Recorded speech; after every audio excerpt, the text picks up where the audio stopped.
Welcome back. Now, it seems operations over the festive season out in KwaZulu-Natal to enforce the rules of the road have paid off. The province says initial reports indicate fewer road crashes and fatalities. KZN set a target of reducing incidents by 10%, but it's so far sitting at 13%. And more than 88,000 vehicles were stopped and more than 10,000 road users were charged for violating traffic regulations. KZN Transport MEC Sipho Hlomuka speaks to us now about this. MEC, thank you so much for your time and good morning to you. Now, you targeted a 10% reduction, I understand, just in terms of, in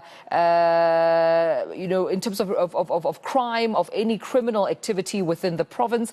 You have actually managed 13% reduction. That's an increase from what you had set for yourself as a target for the province. What would you attribute this increase to, this 13% that we're seeing?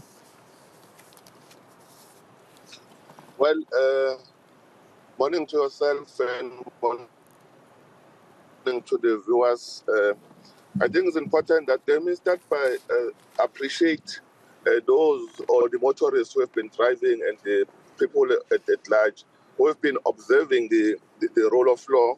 And I must indicate that in terms of the criminal report, it does suggest that there is a serious decrease in both crashes and fatalities during the period of this festive season until now.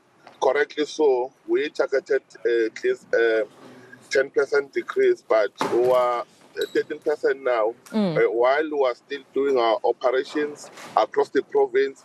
And we must indicate that our law enforcement, RTI, traffic officers, subs, they are monitoring, especially the freeway, which is N2 and N3, to ensure that even the tourists, they travel very safe. We must appreciate the role that was played by the law enforcement agencies to ensure that they arrest those who are not observing the rule of law. I must indicate that more than 88,000 motorists have been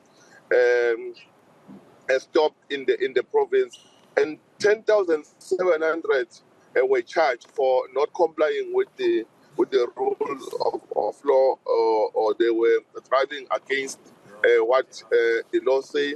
And I must appreciate those who have been observing the rules of law.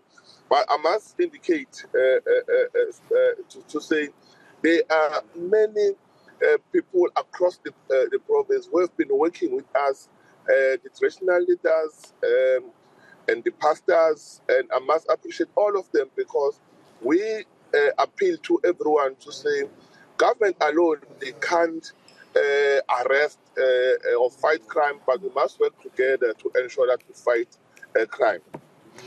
With that being said, MEC, when it comes to issues around patrolling, any significant arrests that have been made? And I mean, that stern warning, I suppose, you're extending to residents beyond the festive season, that should they break the law, what are the consequences of such acts? Well, as a MEC, I think your line is breaking there. Are you still with us, MEC Hlomuka? All right, it seems like MEC Sipho Hlomuka's line disconnecting there as he was about to speak to us more about the consequences of any perpetrators, should they be found to be breaking the laws and the rules of the road out in KwaZulu-Natal. Equally so, hoping to speak to the MEC around the flooding that's expected, of course, out in the province today, and what's being heard of any flooding on the roads. Let me just test one more time, because this is important. All right, my team telling me that unfortunately we have lost the KZN Transport MEC Sipho Hlomuka, but all my thanks to him for, of course, speaking to us nonetheless this morning.